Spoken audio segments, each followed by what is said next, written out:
Hi, I'm Ravenrow, and this will be a short video concerning recent Rakarth update, which unfortunately nerfed the Skaven factions. So, every Redman question now is, are Skaven bad now? The short answer is no. They are still strong, and their gameplay didn't change that much actually.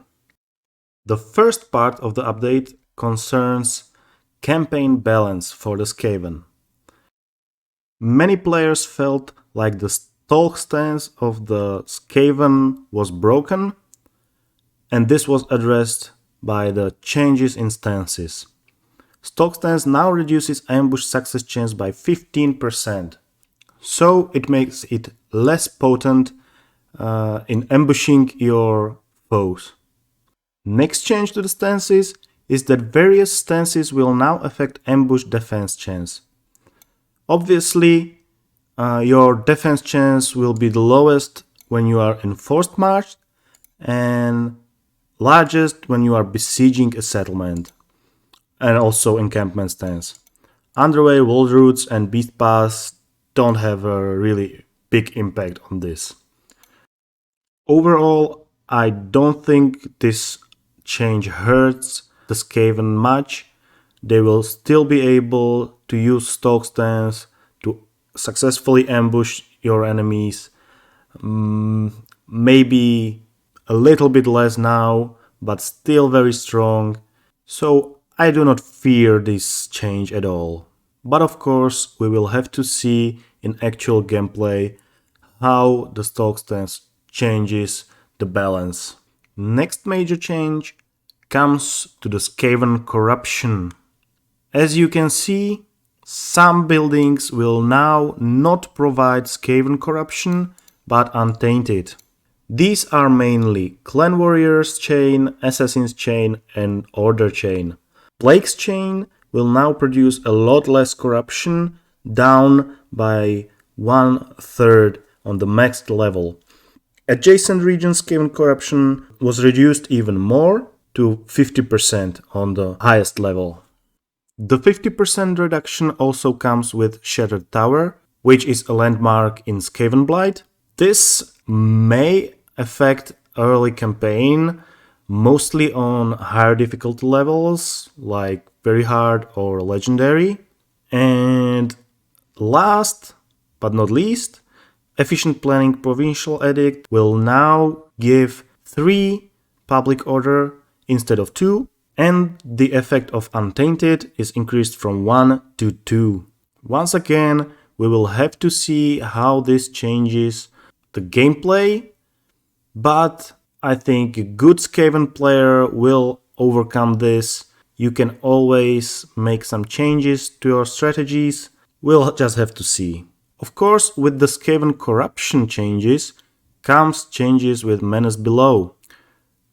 The developers have finally fixed some issues when you didn't get the exact number of Menace Below. This is just fixing stuff, so good for us.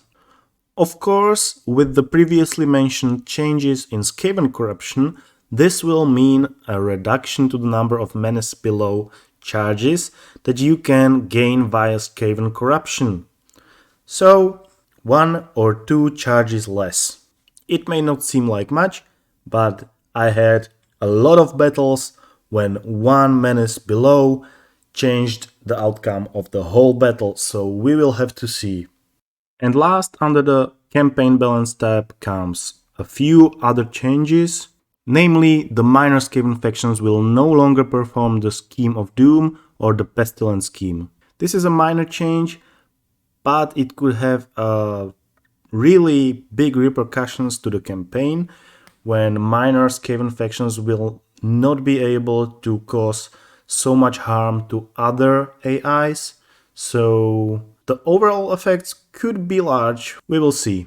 Also, AI Skaven factions are less likely to take skills that boost ambush success chance. This means that players not playing as Skaven will not get ambushed all the time. I think this was requested a lot in the forums because a lot of players got frustrated with this, all the time getting ambushed with Skaven, so I think this is a change for the good, but me as a favorite Skaven player, I don't like it. The next change only removes hidden modifiers to play duration on hard difficulty, so I will not cover that. Next two changes are for the clan Pestilence. Their units will no longer take attrition damage from Skaven plagues, and their units will now receive vigor loss reduction when afflicted by plagues.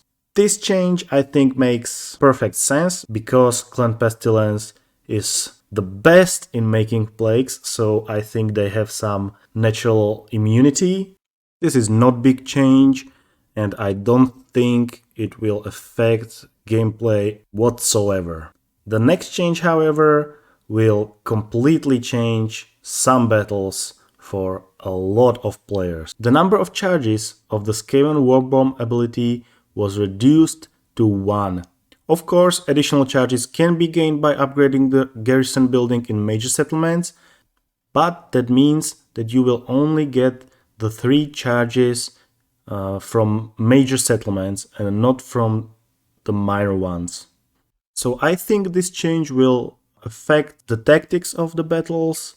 You will have less abilities to use and less variability in disposing your enemies. This change is potentially big on the tactics level of the battle, as sometimes one Skaven warp bomb is all that you need to win the battle. I wonder how bad it will get, but I'll just have to test it in the battles. And the last campaign map change for the Skaven is that they will now use a walled settlement map when defending Empire forts and High Elven gates. This is, I think, good. The Skaven will now have a better chance defending against other armies, so we will have more interesting battles. Also, the developers left the message that they will be investigating allowing access to fort-specific maps in a future update. So that not only means we will get future update before Warhammer 3, but that they may add a new maps for the Skaven. Among other bug fixes, the only one that concerns Skaven is that the Throat Unclean will now maintain his immortality when confederated in mortal empires. I do not play as Throat, so I'm not really interested in this. So let's move on. The battle changes for the Skaven are almost insignificant.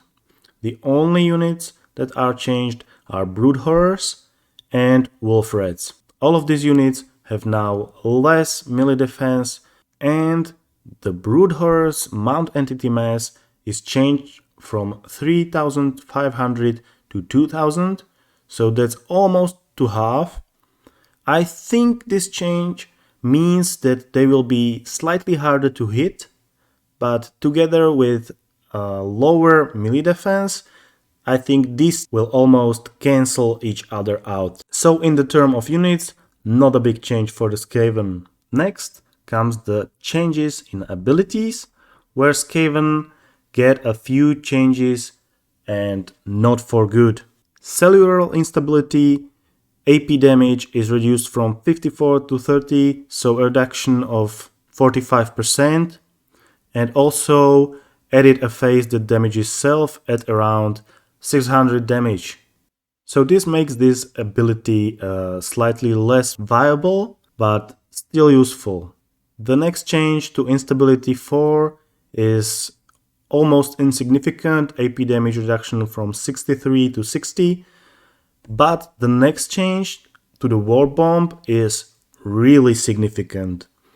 Remember, you get less War Bombs, and the War Bomb will now do less AP damage, from 72 reduced to 45. This is a reduction of 37.5%. So not only will you be able to use War Bomb less, your War Bombs will do even less damage to the highly armored units. My heart is crying, but what can you do? We'll just have to see and make do with whatever we can.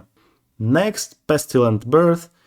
Only a minor change in the magic cost from 14 to 16, so a bit more expensive, but overall not a big change. The last change comes with the Poisoned Wind contact phase.